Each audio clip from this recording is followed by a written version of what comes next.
Hey, it's Charlotte Mabry. So you're thinking about selling your house, but how do you know for sure that your home is really under contract? What are the items you need to look for? We're going to talk about that.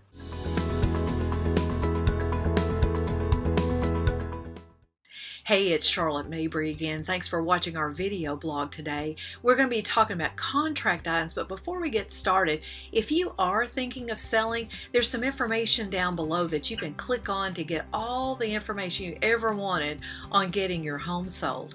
And hey, if you're a buyer, we're not leaving you out. You can get that buyer information by clicking on that box over there that says buyer information. You know, when you get an offer on your home, how do you know for sure you've covered all the bases and that your home is really under contract? What items should you be looking for? Number one is you want to know what kind of finance terms are happening. You know, is your buyer getting a loan? If so, is it, conventional loan, an FHA loan? What does it impact you and how do you need to think about that? Maybe they're paying cash. Those are all things you really need to look at and know those finance terms. Are they asking you to pay any of their closing costs? That's something I'd want to know. Many times people have offers that come in on their home and they don't think to ask those questions. You want to know, is that buyer needing your help with any closing costs? And speaking of closing costs, who's paying for what? Are you the seller paying for the title insurance policy, or is that something the buyer's doing?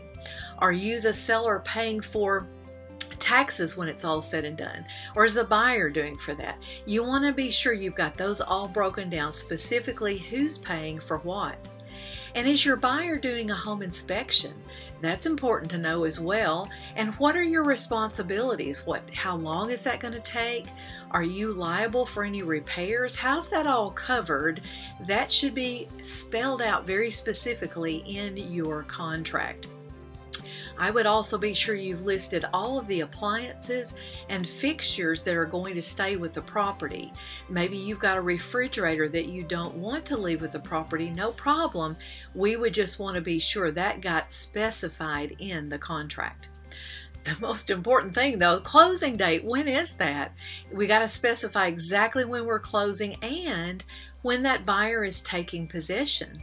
Sometimes buyers can want to take possession on the day of closing, right there at that point, but sometimes we need them to do that after closing. So those are things we want to be sure we've got exactly listed on our contract.